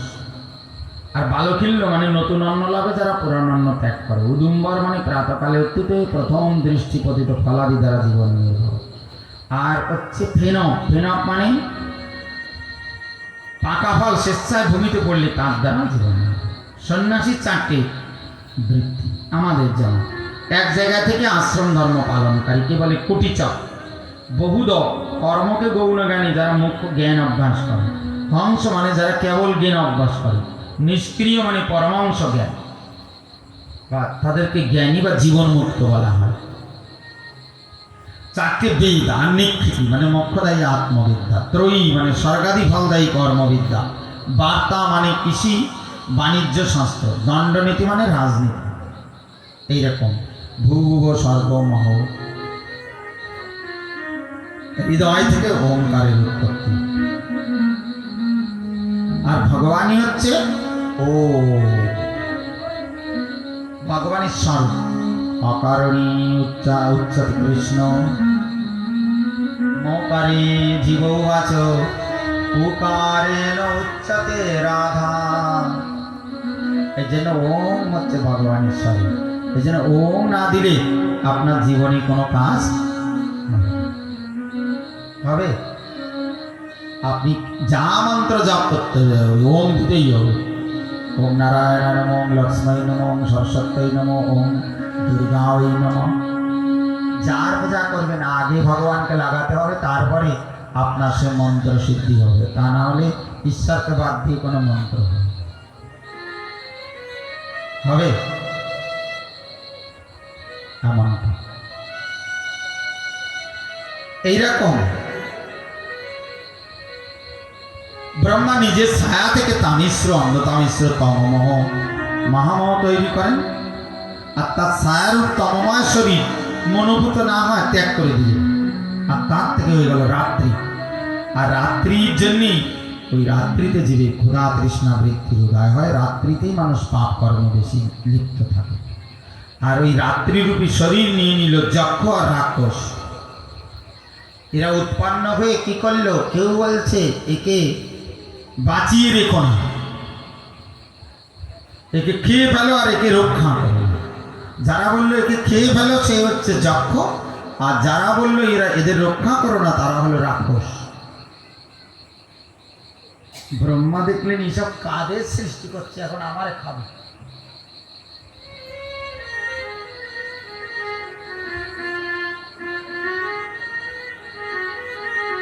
আর ব্রহ্মা সাত্বিক প্রভায় দীপ্তি তনু দ্বারা দেবতাদের সৃষ্টি করল। ব্রহ্মা নিজের জঘন দেশ থেকে কামাসক্ত ওষুধদের সৃষ্টি করল। ওরা ব্রহ্মাকে মৈথুনের উদ্দেশ্যে ধাবিত হলো। ব্রহ্মা দেখলেন এবার আমি মরেছি। ব্রহ্মা তখন ভগবানকে স্মরণ করলেন, বা আমার কি গতি হবে? ভগবান বললেন ওই দেহ ছেড়ে দাও। কাম কলুষিত দেহ ব্রহ্মা দেহ ত্যাগ করলো। তার থেকে একটা সুন্দরী নারীর উৎপত্তি হলো, যার নাম হলো সন্ধ্যা। আর এই রাক্ষস যক্ষ অসুরগুলো ওই রাত্রি বা সন্ধ্যারূপী ওই নারীকে নিয়ে নিল। এই জন্য সন্ধ্যা কালে কখনো খেতে নেই, ঘুমাতে নেই, চুল ছেড়ে দিয়ে বেড়াতে নেই, উল্টো পাল্টা চলাচল করত। কি বুঝলেন? সন্ধ্যার সময়, সন্ধ্যা কোন কোন সময়কে বলা হয়? ঠিক দুপুর 11:30 থেকে 12:30, ভোরবেলা সূর্যোদয়ের 8 ঘন্টা আগে থেকে পরের 8 ঘন্টা, সূর্যাস্তের 8 ঘন্টা থেকে পরের 8 ঘন্টা, বা 1 ঘন্টা থেকে পরের 1 ঘন্টা, একে বলে সন্ধ্যাকাল। এখন সন্ধ্যাকালটা পার হয়ে গেছে খানিকটা। এই সন্ধ্যাকালে কখনো শুয়ে থাকতেন, খেতে নেই, অপকথা বলতেন। এই সন্ধ্যাকালে যদি খায় ঘুমায় তখন তার দেহে ওই সব অসুরগুলো প্রবেশ করে, ভূত প্রেত পিশাচ ভর করে। যে বাড়িতে মেয়েগুলো সন্ধ্যাবেলায় ঘুমিয়ে থাকবে দেখবেন 2 দিন বাদে ও ডিভোর্স হয়ে যাবে। হ্যালো হ্যালো আর থাকবো না, সংসার গেল, শুরু হয়ে যাবে। কেন বলেন তো? দোষ হবে না। সন্ধ্যাকালে ঘুমিয়ে থাকলেই তার মধ্যে পাপ ঢুকে পড়বে, কলি ঢুকে পড়বে, এই ওষুধ শ্রেণী সব ঢুকে পড়বে। আর চিত্তবৃত্তি নষ্ট করে কি পুরুষ কি নারী কখনো সন্ধ্যাবেলা শুয়ে থাকতে নেই, বা খেতে নেই, বা এই সমস্ত কাজ করতে নেই। এই সময় আহ্নিক করা, ঈশ্বরের নাম গান করা, ভগবানের আরতি করা, এইসব পবিত্র কাজ করতে হয়। অন্যরকম কাজ করলেই আপনারা ভাবছেন আমার বাড়িতে এত অশান্তি কী করে আসলো, জানবেন অনাচার করলে ওইভাবেই ঢুকে পড়ছে কলি। কতকগুলো যেরকম পা ধুলে পায়ের গোড়ালিকে ভালো করে ধুতে হয়। আপনি কোনো বাথরুমে গেলেন বা কোথার থেকে আসলেন, পাটা ধুলেন, কিন্তু দেখা গেল আপনি সামনের অংশ ধুয়েছেন, পিছনের অংশ ধোননি। ওই যে অংশ ধুবেন না ওই অংশ দিয়ে কলি প্রবেশ করবে আপনার দেহে। এখানে কতগুলো রুল রেগুলেশন আছে, এগুলো মানতে হয়। না মানলে ধীরে ধীরে নিজের ধর্ম নষ্ট হয়ে যায়, পাপ প্রবৃত্তি এসে হাজির হয়। আর কি তিনি ব্রহ্মা তার সৌন্দর্য থেকে গন্ধর্ব অপ্সরাগণের সৃষ্টি করেন, আর নিজের তন্দ্রাতনু দ্বারা আলস্য দ্বারা ভূত পিশাচের সৃষ্টি করে। এই জন্য যাদের দেহে সব ভর করে ওরা কি করে, ইন্দ্রিয় শিথিল হয়ে যায়, বারবার হাই তোলে, ঢেকুর তোলে। এসে সাধ্যকে ব্রহ্মা একদা মনে মনে নিজেকে সত্য প্রধান তেজময় বিবেচনা করে অদৃশ্য রূপের দ্বারা সাধ্য কীর্তিগণে নিজের অন্তর্ধ্যান শক্তির দ্বারা ব্রহ্মা সিদ্ধ বিদগ্ধগণের সৃষ্টি করেন। ব্রহ্মা তার প্রতিবিম্ব নিজেকে সৌন্দর্যশালী দর্শন করে সেই প্রতিবিম্ব দ্বারা কিন্নর কিঙ্করূপ সৃষ্টি করে। ব্রহ্মা ত্যক্ত সেই প্রতিবিম্ব শরীর তারা গ্রহণ করল। প্রাতকালে কিন্নর কিঙ্করূপগণ সকলে তাদের পত্নীদের সাথে ব্রহ্মার গুণকর্ম গান করে। নাগ সর্ব সৃষ্টি বিস্তার হচ্ছে না দেখে ব্রহ্মা হাত পা ছড়িয়ে লম্বমান হয়ে শয়ন করলেন। ক্রোধবশত সেই ভগবানের শরীর ত্যাগ করলে পরিত্যক্ত ভগতনু থেকে যে কেশসমূহ বিচ্যুত হয়ে তা থেকে ওহি সৃষ্টি করল।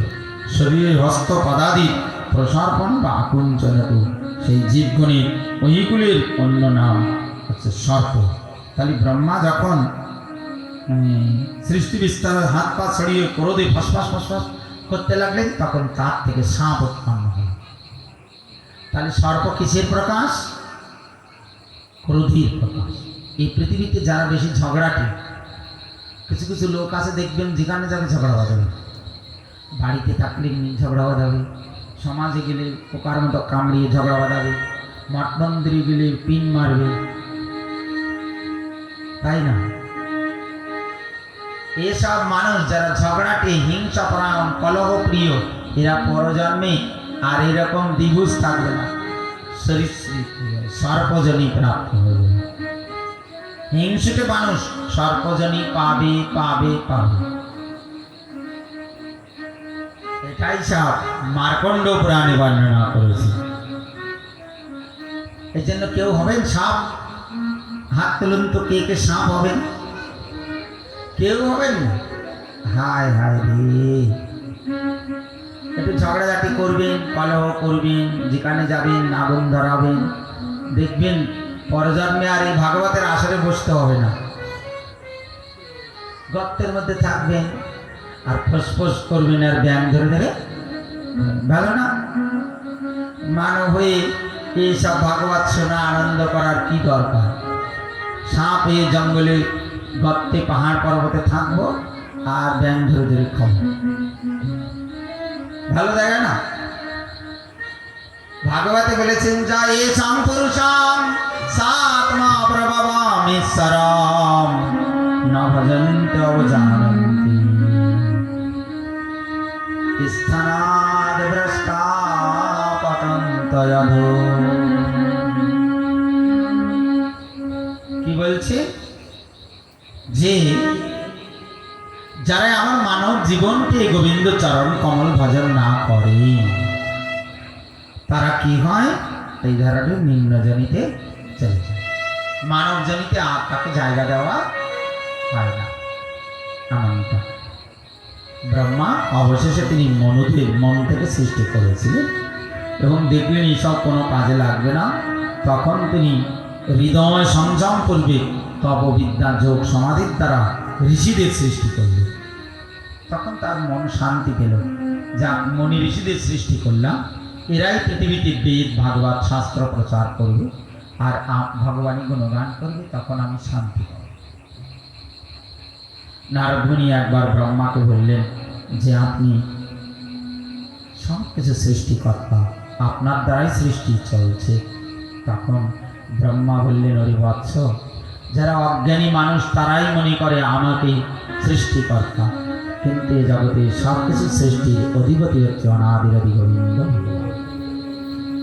তুমি সর্বেশ্বরেশ্বর ব্রজেন্দ্র কুমার, তুমি সর্বেশ্বরেশ্বর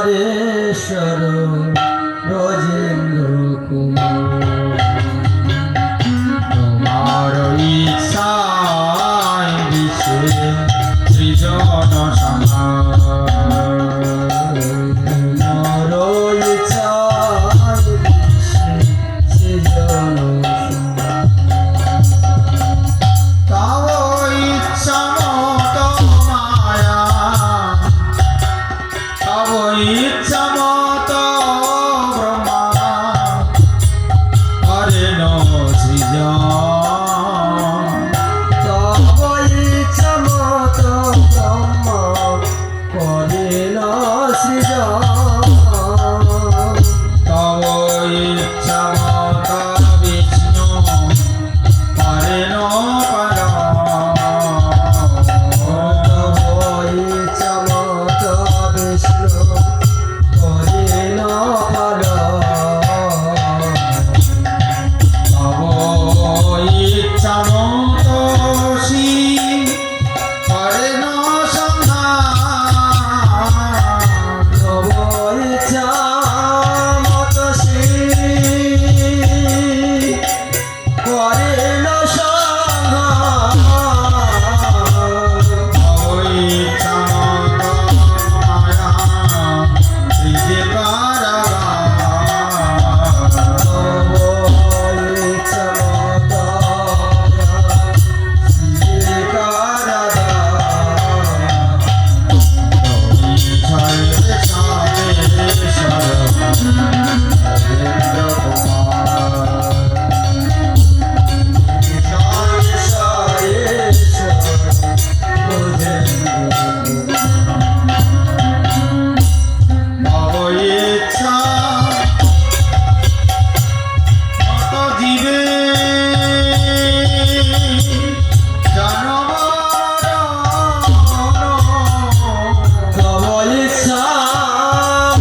জীবে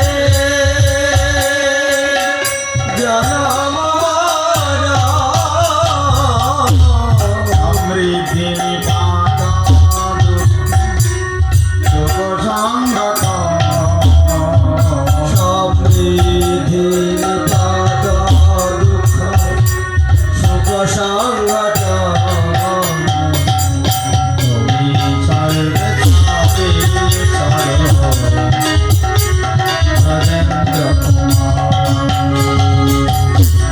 তুমি সর্বেশ্বরেশ্বর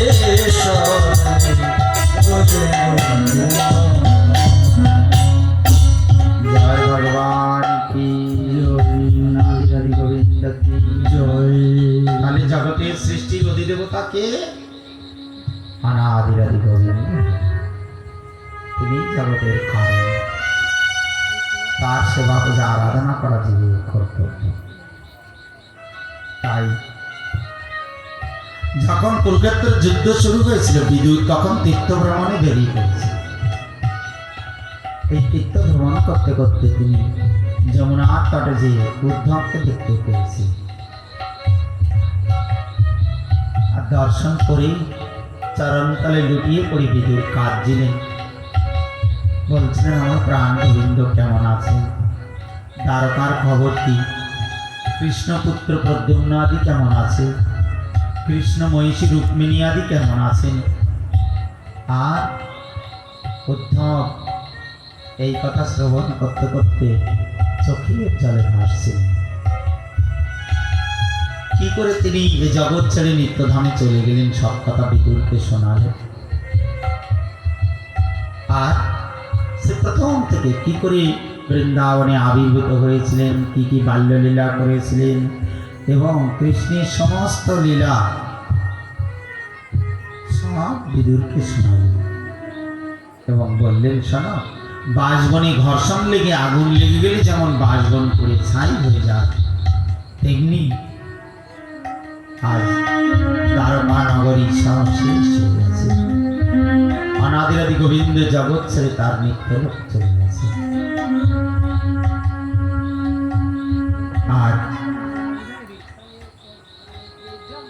কৃষ্ণের কথা বলতে বলতে তিনি বলছেন, জন্মর্ত লীলোপৈকং সযোগ মায়াবলম দর্শয়ত গৃহীতম বিস্মাপনম ষষ্ঠ চ সৌবর্ধে পরম পদম ভূষণ ভূষণাঙ্গম যদ্ধর্ম সুনর্বত রাজসূয়ে নিরীক্ষ দৃক্ষস্তায়নং ত্রিলোক কাচ্মেন চাদ্যো গতং বিদাতুরর্বাকশ্রিত কৌশলমিত্তমন্নতি।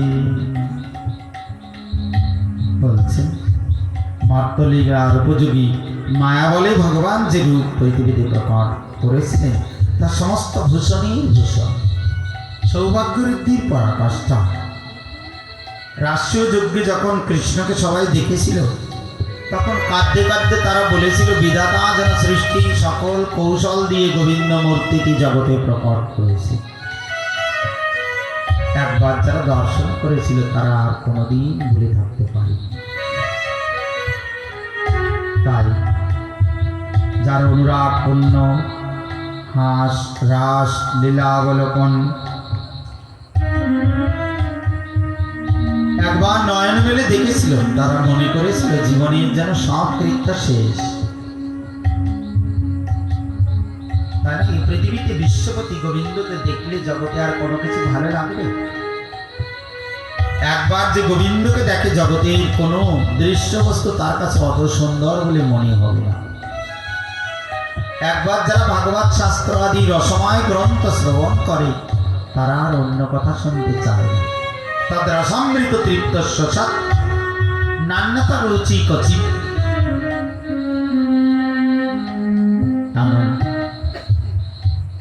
এই জন্য তার সমানও কেউ নেই, তার চেয়ে অধিকও কেউ নেই। আজ তিনি সমস্ত বিশ্ব সংসারের অধিপতি, লোকপালগুলো পর্যন্ত উপহার নিয়ে দ্বারকায় লাইন দিতেন, আমরা কৃষ্ণকে পূজা দেব। আর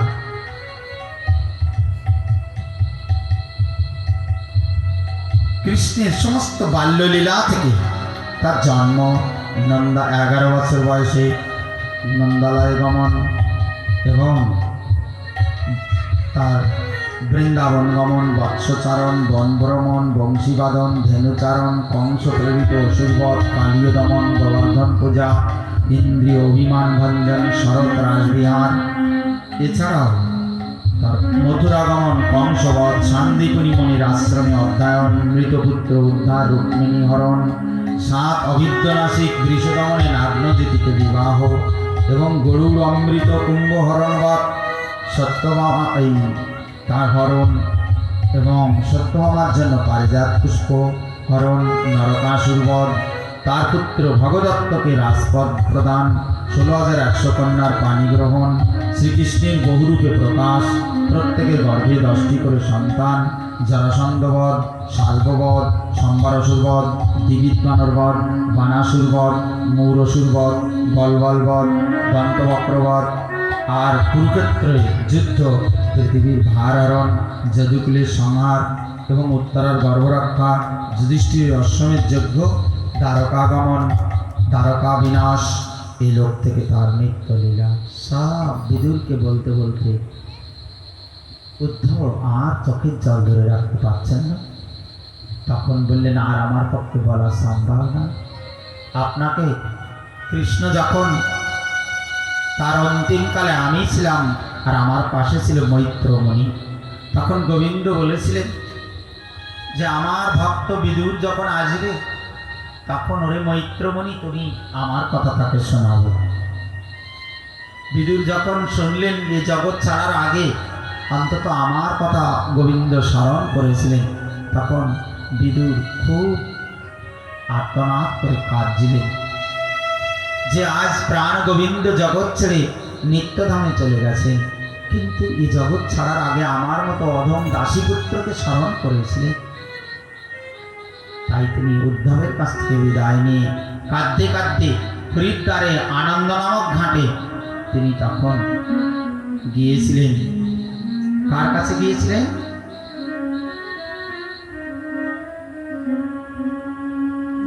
মৈত্রমণির কাছে গিয়েছিলেন। আমার সাথে যারা চারধামে গিয়েছিলেন, যে আনন্দ ঘাটে সপ্তঋষির স্থানে আমরা যে পাঠ করলাম, ওখানেই মৈত্রমণি তপস্যা করছিলেন ভগবানকে পাওয়ার জন্য। বিদুর সেখানে যে মৈত্রমণির কাছে যে ভগবান তত্ত্ব জিজ্ঞাসা করলে পরপর তাকে ভগবানের কথা শুনিয়েছিলেন মৈত্রমণি। জয় ভগবান কি জয়।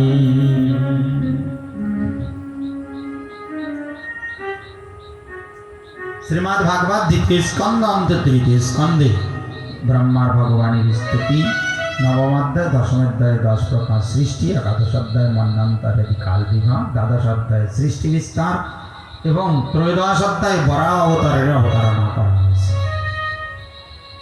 ব্রহ্মা যখন সৃষ্টি করতে লাগলেন বা ভগবান নির্দেশ দিলেন তুমি সৃষ্টি কার্য চালাও, তখন বললেন প্রভু চারিদিকে তো জল, এই পৃথিবীতে জীব সৃষ্টি করে আমি রাখবো কোথায়? তখন ব্রহ্মা ভগবানকে ধ্যান করতে লাগলেন।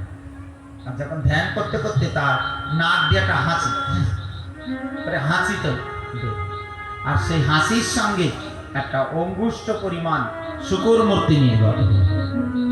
আর দেখতে দেখতে দেখতে দেখতে বিরাট আর তার সূর্যের মতো তেজ, রক্তিম আভা। আর ভগবান গা ঝাড়া দিলেন, তার গায়ের থেকে রোম খসে পড়ল, আর সেই রোম থেকে কুশির উৎপত্তি হল। এই জন্য কুশ ছাড়া কিছু হয়। আপনি পিতৃপুরুষের উদ্দেশ্যে অন্নাদি নিবেদন করবেন, আপনার ওই পাতার তলে থালার তলে কুশ দিতে হবে। যজ্ঞ করবেন, কুশ দিতে হবে। বিবাহের কালে কুশের আংটি করে দেওয়া হয়। আপনি যা কিছু পবিত্র কর্ম করতে যাবেন, কুশ না হলে কোনো পবিত্র কর্ম। এই জন্য এই কুশের উৎপত্তি ভগবানই কোথা থেকে হয়েছিল? রোম থেকে কুশের উৎপত্তি হয়েছিল, বরাহদেবের রোম থেকে। এই জন্য এটা হয়েছিল স্বয়ম্ভু মন্বন্তরে, চাক্ষুষ মন্বন্তরে, যখন হিরণ্যকশিপু উৎপন্ন হয়েছিল, পৃথিবী জলের তলে নিমজ্জিত হয়ে গেছিল ভয়ে। আর তখন ভগবান জল থেকে উৎপন্ন হয়ে তিনি কি করেছিলেন? হিরণ্যকশিপুকে বধ করেছিলেন আর পৃথিবী উত্থান করেছিলেন। তখন বললেন, আমার কেন ভগবান কি কারণে বরাহ রূপ ধরলেন? আপনি আমাকে কৃপাপূর্বক বলুন। তখন বললেন, একবার সনক, সনাতন, সনন্দন, সনত কুমার চারজন ভগবানকে দেখার জন্য ব্যাকুল হয়ে পড়ে। তাই তারা গোবিন্দ লীলা গান করতে করতে বৈকুণ্ঠের দিকে রওনা হয়। শ্রীকৃষ্ণ গোবিন্দ হরে মুরারে, হে নাথ নারায়ণ বাসুদেব। শ্রীকৃষ্ণ হরে মুরারে, হে নাথ নারায়ণ বাসুদেব। মৃত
প্রথম দ্বার, দ্বিতীয় দ্বার, তৃতীয়, চতুর্থ, পঞ্চম, ষষ্ঠ দ্বার পার হয়ে গেলেন, কেউ বাধা দিল না।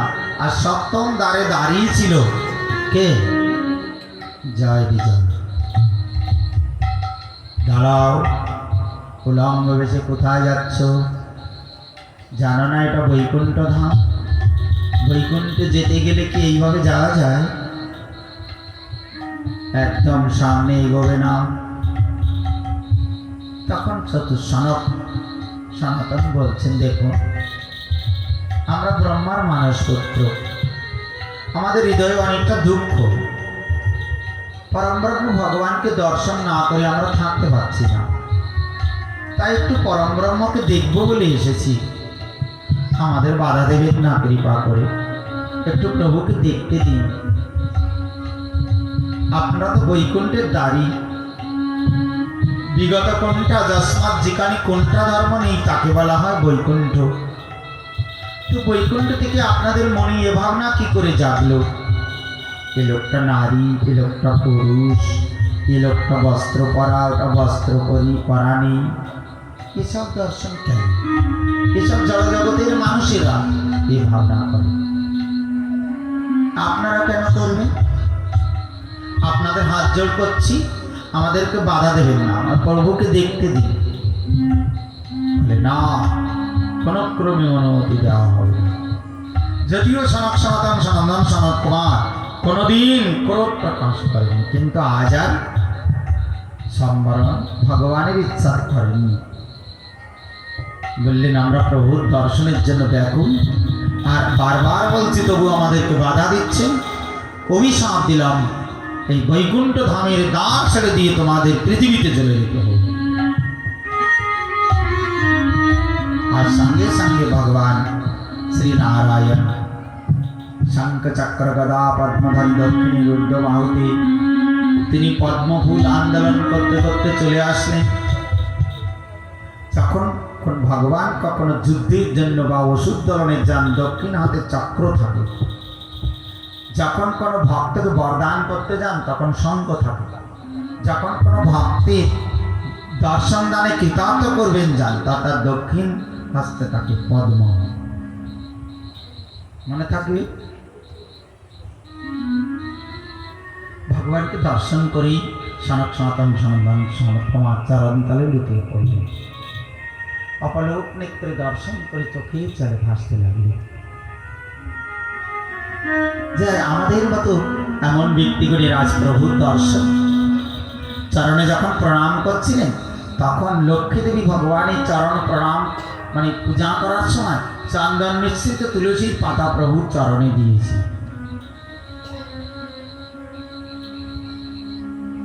আর চন্দন মিশ্রিত তুলসীর পাতা যখন চরণে দিয়েছিলেন, তখন ওই যে চন্দন মিশ্রিত তুলসীর ঘ্রাণ তাদের নাসারন্ধ্রে প্রবেশ করে। এই জন্য আগে এই সনক সনাতন সনন্দন সনত কুমার ছিলেন ব্রহ্মবাদী, ভগবান জ্যোতির্ময়,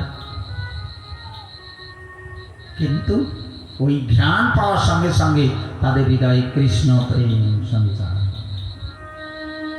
তারা ভগবানের মধুর মাধুরী দর্শন করতে পেল,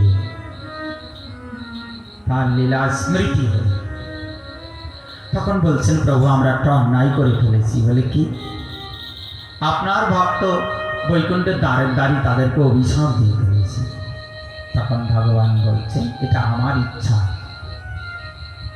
এই জয় বিজয় অনেকবার অন্যায় করেছে। একবার লক্ষ্মী দেবী বৈকুণ্ঠের বাইরে গিয়েছিলেন, যখন বৈকুণ্ঠে ঢুকছিলেন এই জয় বিজয় বাধা দিয়েছিলেন। আর তখন লক্ষ্মী দেবী বললেন আমার কি ভক্ত বা পুত্রীর মতো, আমি যদি অভিশাপ দেই এটা শোভা পাই না। সন্তান যতই অন্যায় করে মা অভিশাপ দেয়, ভালো মা দেয় না। আর আজকালকে জটিল মা দিতে পারে, তাই না? দেখুন একটা ছেলে তার মাকে মেরেছে, আর ওর মাটা কাঁদতে কাঁদতে এসে আমার পায়ে পড়ে বলছে মহারাজ একটু কৃপা করুন না, আমার ছেলেটা ভালো হয়ে যাক।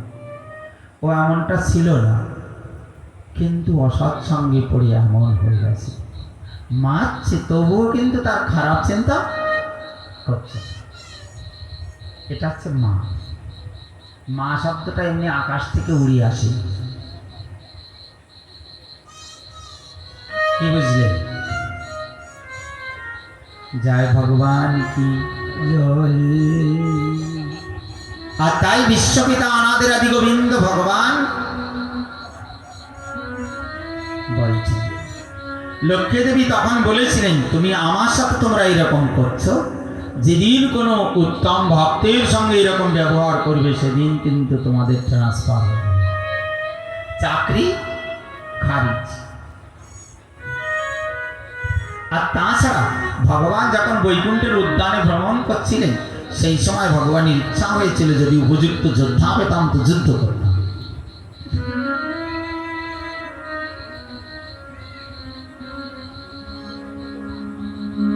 তখন এই জয় বিজয় ছিল। তখন দেখলেন আমরা যদি কোনোদিন অসুর হয়ে যেতাম বা ঠিক হয়ে যেতাম তো ভগবানের সঙ্গে যুদ্ধ করতাম, ভগবানের মনের ইচ্ছাটা পূরণ হতো। সব কিছু মিলিয়ে আজ ভগবান বললেন যে তোমরা চিন্তা করো না, এরা যা অন্যায় করেছে এদেরকে পৃথিবীতে যেতে হবে। এই জগতে কত বেদমন্ত্র পড়ে অগ্নিতে আহুতি দেয়, ওম বিশ্বদেবায় নমঃ, ওম ইদং হৃদম শ্রী গোবিন্দায় নমঃ। বললেন আমি আহুতি দিলে গ্রহণ করি কি না করি, কিন্তু কোনোদিন কোনো ভক্ত ব্রাহ্মণকে যখন সেবা দেয়, ভক্তই উত্তম ব্রাহ্মণ, তখন কি হয় ওই ভক্তের হৃদয়ে বসে বসে ভক্তকে যখন সেবা দেয়, চর্বচস্য লেও আমি পরমানন্দ গ্রহণ। হরি বল হরি বল। আমরা হয়তো মনে করি এত কষ্ট করে 56 ভোগ রান্না করলাম, কত ধরনের লোক আনলাম, কিন্তু কেউ তো ভগবান তো খায়নি। যখন ভগবান কোন ভক্ত গ্রহণ করছেন সঙ্গে সঙ্গে ভগবান ওই ভক্তের হৃদয়ে বসে সব গ্রহণ করছেন। জয় বিশ্বপতি ভগবান কি জয়। আমার তাই দেখলেন এরা আমার কাছে অন্যায় করে করে আমার ভক্তের কাছে অন্যায় করেছে, এদেরকে পৃথিবীতে যেতে হবে, কিন্তু শর্ত এরা যদি ভক্তি পথ অবলম্বন করে 3 জন্মে ফিরে আসতে পারবে। আর যদি অসুর হয়ে ভুল বললাম, যদি ভক্ত হয়ে যায় তাহলে 7 জন্মে ফিরে আসবে, আর যদি অসুর হয়ে যায় 3 জন্মে ফিরে আসবে। তখন বললেন প্রভু অতদিন তোমাকে ছেড়ে থাকতে পারবো, আমরা অসুর হয়েই যাব। আর সেই সময় ওদের আত্মা নামছে ওই জগৎ থেকে, আর সে সময় সন্ধ্যা সেটা আবার এসে গেল, তাই না? ঠিক সন্ধ্যার সময় কশ্যপ প্রজাপতি ভগবানকে ধ্যান করছেন, আর সেই সময় দিতি পাগলিনীর মতো যে কশ্যপ প্রজাপতিকে বলছেন আমাকে সন্তান দান করুন, আমাকে সন্তান দান করুন। ধ্যান ভেঙে গেল কশ্যপ প্রজাপতি। তখন বলছে তুমি জানো এই কালটা কি? এখন সন্ধ্যা কাল, এখানে তোমার দেবর জীবনে শিব ভূত প্রেত আদি নিয়ে ভ্রমণ করেন। এই সময় অসুরদের ঘোরাফেরার সময়, এই সময় যদি তুমি সন্তান ধারণ করো তাহলে ভালো হবে। কিন্তু দিদি কোনো কথা শুনলেন না। আর তখন কশ্যপ প্রজাপতি তার দিকে তাকালেন, তার নয়ন থেকে জ্যোতি দিদির দেহে প্রবেশ করল, আর সঙ্গে সঙ্গে তার থেকে সেই কি হলো জয় বিজয়, তারা তার গর্ভে প্রবেশ করল, যাদের নাম হলো হিরণ্যকশিপু আর হিরণ্যাক্ষ। কশ্যপ প্রজাপতি বললেন যে কাজ তুমি করলে কোনোদিন ভালো হবে, তোমার গর্ভের 2 সন্তান হবে, যারা হবে ত্রিলোকের হাহাকার মাচান, একটা পাপী নির্মম পশু। দিতি খুব কাঁদতে লাগলেন, বললেন, হে পতি দেবতা, আপনার চরণে একটা নিবেদন, আমার সন্তান যদি অসুর হয় সে যেন ভগবানের হাতে মরে যায়।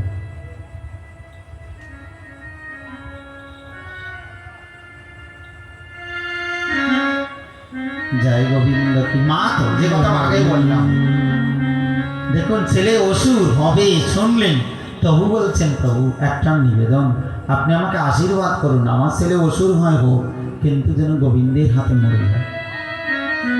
কেন? ভগবানের হাতে মরলে ওদের মুক্তি হবে, অন্য কারো হাতে বললে মুক্তি হবে না, ওরা কষ্ট পাবে। তাই বললেন যেন প্রভুর হাতে মারা যায়। জয় গোবিন্দ কি, ভগবান কি। এভাবে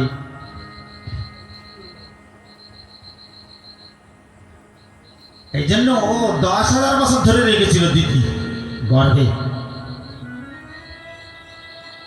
বলে, সব ছেলে জন্ম নেওয়ার দরকার নেই, পৃথিবীতে জন্ম নিলেই উৎপাত করবে, আমার গর্ভে থাক।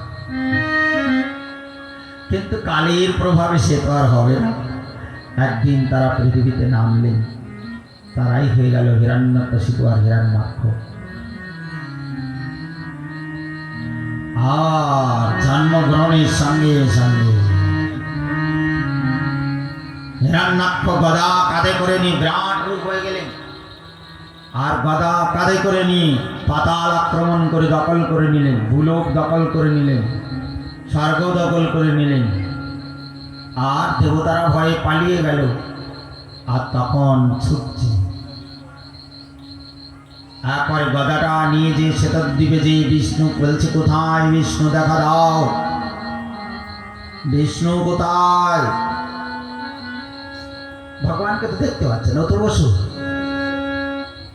আর ভগবান বলছেন, আমাকে দেখতে গেলে যোগীন্দ্র মনীন্দ্রগণ যুগ যুগ সাধনা করে পায় না, তুমি কি করে দেখবে? শোনো শোনো, আমাকে দেখতে গেলে না, তোমার হৃদয়ের মধ্যে আমি আছি, আমাকে তুমি দেখতে গেলে তোমাকে সাধনা করতে হবে। আর ও মনে করলো বিষ্ণু ভীত কাপুরুষ, আমার ভয়ে পালিয়ে গেছে, আর ত্রিলোকে ঘোষণা করে দিল বিষ্ণু আমার ভয়ে পালিয়েছে। যাকে তাকে দেখা হচ্ছে আর বলছে আমার সঙ্গে যুদ্ধ করে। বরুণ দেব তার কাছে চলে গেছে, ও বরুণ দেব, তুমি নাকি খুব যুদ্ধ করতে পারতে, এখন আমার সঙ্গে যুদ্ধ করো না। বরুণ দেবতা বলছেন, আমাকে দেখে কি যুদ্ধ করি বলে মনে হয়? যুদ্ধ এককালে করতাম, এখন না যুদ্ধের স্বাদ মিটে গেছে, আর যুদ্ধ টুদ্ধ করি না, আমি এখন হরে কৃষ্ণ করি। তোমার খুব যুদ্ধ করার ইচ্ছা তাই না? ওই জলে ঝাঁপ দাও, সমুদ্রের জলে, দেখবা তোমার জীবনীর যত যুদ্ধের ইচ্ছা চিরতরে মিটে যাবে। আর তো রেগে অস্থির, কে আছে সমুদ্রের মধ্যে? না জানি আমাকে বিষ্ণু ভয়ে পালিয়ে গেছে, দেবতাদের খোঁজ নেই, শিব কোথায় আছে তার ঠিক নেই, ব্রহ্মা কোথায় কি করছে তার কোনো ঠিক নেই। আর আমাকে কি করবে, কে মারবে? আর সমুদ্রে বড় বড় ঢেউ আসছে, ঢেউয়ের উপরে গদার বাড়ি মারছে, গায়ে বলে গেলে কি?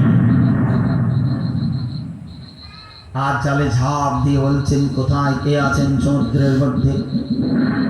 তখন ভগবান কি করছিলেন? দন্তাগ্রে করে পৃথিবীকে তুলছিলেন, পৃথিবী থরথর থরথর করে কাঁপছেন।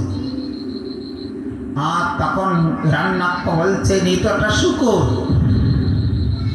আর ধরণী দেবী ভয়ে কাঁদছেন, প্রভু আমায় রক্ষা করুন। আর ভগবান কোনো কথার উত্তর না দিয়ে আগে যে ওকে উত্তম স্থানে ধরণীকে বসিয়ে দিলেন জলের উপরে, আর অনন্তদেবকে বললেন, আপনি মস্তকের করে ধরে রাখুন, আমি ব্যবস্থা করে আসি। আর ভগবান এসে বলছে, রে আমি যদি শূকর হই, তুই কি? তুই হচ্ছি কুকুর। আর দুজনে বসসা করতে করতেই যুদ্ধ, আর গদা দিয়ে ভীষণ প্রহার। একবার তো ভগবানের হাত থেকে গদা আকাশে ছিটকে চলে গেল, ভগবান লাফ দিয়ে গদা ধরলেন, আর তারপরে কি হলো, দুজনের হাত থেকে গদা ছিটকে পড়ল। দেবতারা খুব ভয়ভীত হয়ে গেলেন যে প্রভু এসব অসুরের সঙ্গে খেলছেন কেন? সন্ধ্যাকাল হয়ে গেলে শক্তি বেড়ে যাবে, তখন আপনি কি বধ করতে পারবেন না, তাড়াতাড়ি মেরে দিন। আর তখন কি হলো, ওই হিরণ্যাক্ষ মায়া সৃষ্টি করলো, বড় বড় ইট পাথর। এখন দেখছেন না, কোনো আন্দোলন হলে একটা ভালো সিস্টেম কি করে বলেন তো, সব পাথর ইট সব জোগাড় করে রাখে। কোনো আন্দোলন হলে পুলিশ মিলিটারি গেলেই তাদের উপরে পাথর বৃষ্টি আরম্ভ করে। ঠিক একই সিস্টেম চলছে। হিরণ্যাক্ষ এমন মায়া সৃষ্টি করেছে, বড় বড় পাথর ইট পাটকেল সব এসে পড়ছে, রক্ত বৃষ্টি হচ্ছে, মলমূত্র এসে পড়ছে, নানান তাল। ভগবান দেখলেন এই মায়া, উনি সুদর্শন চক্র ছেড়ে দিয়ে মায়া নষ্ট করে দিলেন। আর তারপরে শুরু হলো দুজনের মল্লযুদ্ধ, ভীষণ ভয়ানক যুদ্ধ, একে অপরকে মারছে নাচ্ছা করে। ভগবান তখন কিন্তু ও কি করবে, একটা হাতির গায়ে যদি ফুল ছড়িয়ে দেওয়া হয়, হাতিটার কোনো ব্যথা বোধ হবে? বিশ্বপতি ভগবানকেও যতই আঘাত করুক কি হবে? আর ভগবান দেখলেন এই শয়তানটাকে আর বেশি সময় রাখা যাবে না। তখন কি করলেন, একবার দক্ষিণ বাহু দিয়ে হস্ত দিয়ে একবার কানের মূলে এক ঘুষি দিয়ে দিলেন, আর সঙ্গে সঙ্গে রক্ত বমন করতে করতে তখন সব দেব দেবতা সবাই এসে হাজির হয়ে ভগবানের বন্দনা করতে লাগলেন। বসতি তখন শিকারে ধরণী তব লগ্না, শশিনী সকল কৌতলে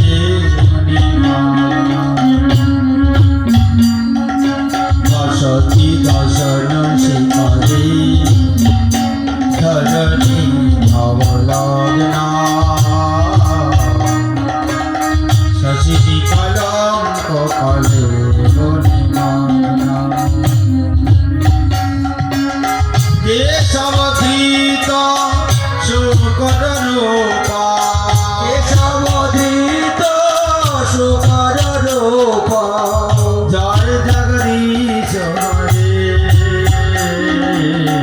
জয় জগদীশ হরে, কেশব ধৃত শুকর রূপা, জয় জগদীশ হরে, জয় জগদীশ জয় জগদীশ হরে, জয়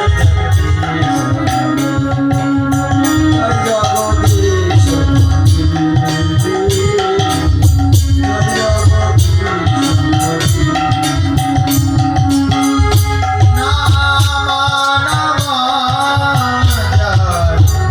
শ্রী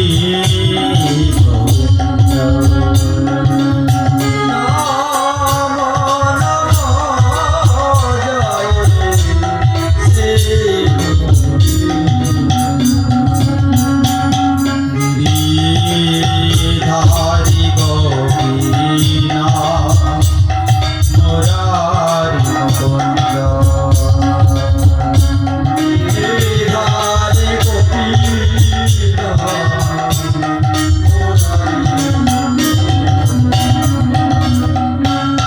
মৎস্যরূপ ধারি নম নম, কুর্মরূপ ধারি নম নম, মৎস্যরূপ ধারি নম নম, কুর্মরূপ ধারি নম নম,